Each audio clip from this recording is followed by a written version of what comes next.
Résumé intégral de l'épisode 62. L'épisode débute dans une ambiance tendue. Juana crie de toutes ses forces, « Lâche-moi », alors qu'elle lutte désespérément. Elle affirme avoir vu le bébé quelques instants plus tôt.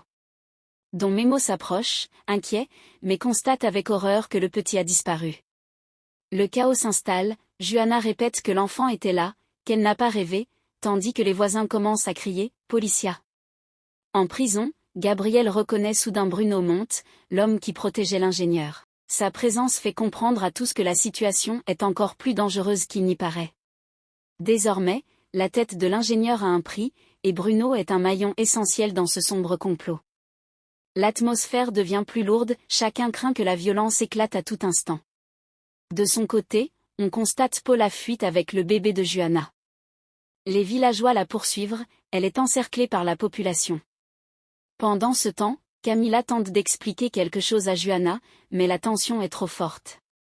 Une femme annonce qu'on a retrouvé des indices concernant Vito. Mais le moment est aussitôt interrompu par une scène dramatique. Paula, complètement hors d'elle, prétend que le bébé appartient à elle. Elle s'empare de l'enfant en criant qu'on le lui a volé.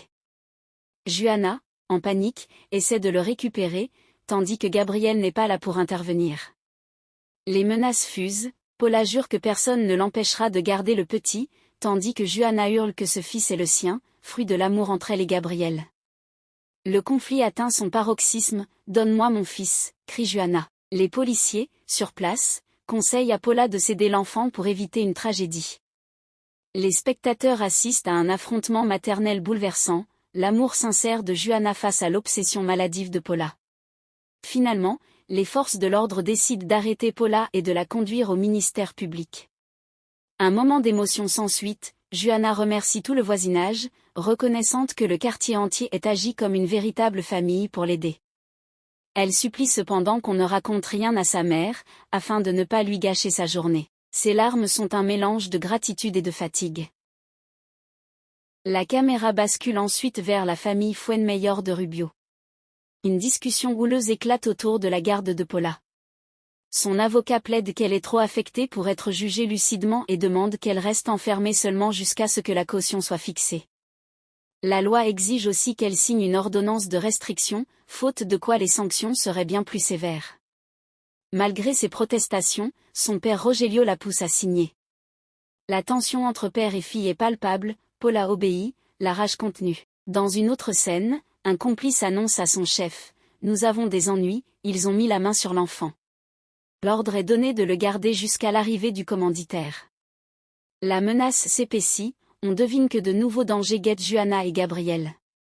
Peu après, un avertissement mystérieux retentit, ils annoncent à Bruno, « Cette nuit-là, quelqu'un veut, terminar contigo. » Il est prévenu que sa vie est en jeu, et il doit se protéger avant qu'il ne soit trop tard. Le rythme change ensuite avec une scène plus légère, une amie propose à Jenny un cadeau de mariage, maquillage, coiffure, tout pour la rendre encore plus belle. Juana, surprise, demande combien cela coûterait. Son amie répond, « Les cadeaux ne se paient pas, Manita. » Mais elle pose une condition, que Jenny ne tente pas d'empêcher son mariage avec Salvador. Elle plaisante, se chamaille, et l'ambiance s'allège un peu. La paix est de courte durée.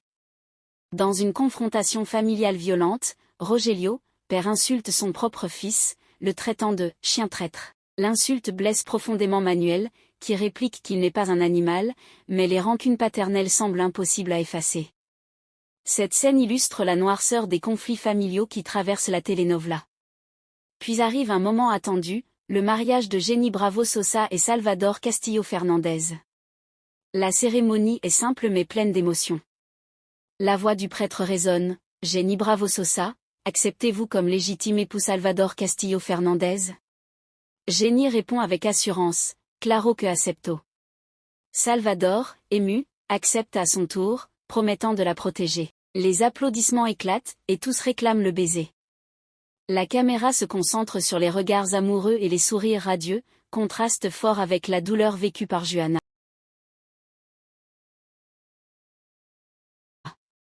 Après la fête, Juana reçoit des compliments sur son fils Eduardo. Une amie remarque combien il ressemble à Gabriel. Juana, le cœur serré, regrette son absence. Le lendemain approche, le jour du procès. Elle avoue être nerveuse, mais affirme qu'il ne lui reste qu'à prier la Vierge pour que tout se passe bien. La foi et l'espérance deviennent son seul refuge. Une autre séquence intime suit, Salvador porte tendrement sa femme jusqu'à sa nouvelle maison, symbole d'un nouveau départ.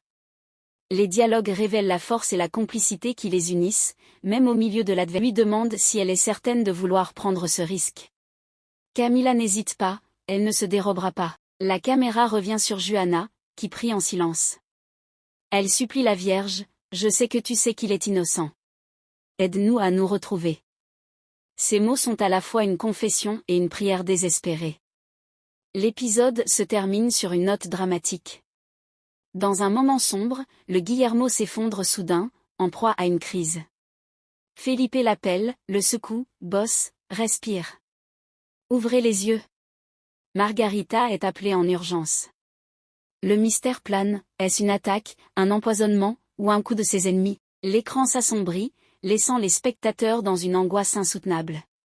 Analyse et enjeux de l'épisode. Cet épisode 62 joue sur de multiples registres, le drame maternel avec Juana et Paula, qui se disputent la maternité de l'enfant. La menace criminelle qui plane sur Gabriel et son entourage. Les intrigues juridiques liées au procès, où Camila est prête à se sacrifier pour sauver Gabriel. Le contraste des émotions, entre la douleur de Juana et la joie du mariage de Jenny et Salvador. Un cliffhanger final, avec l'effondrement du chef, qui laisse présager une suite explosive. Chaque scène est soigneusement placée pour alterner tension, tendresse, comédie légère et suspense, fidèle à la structure classique des grandes telenovelas. C'est la fin.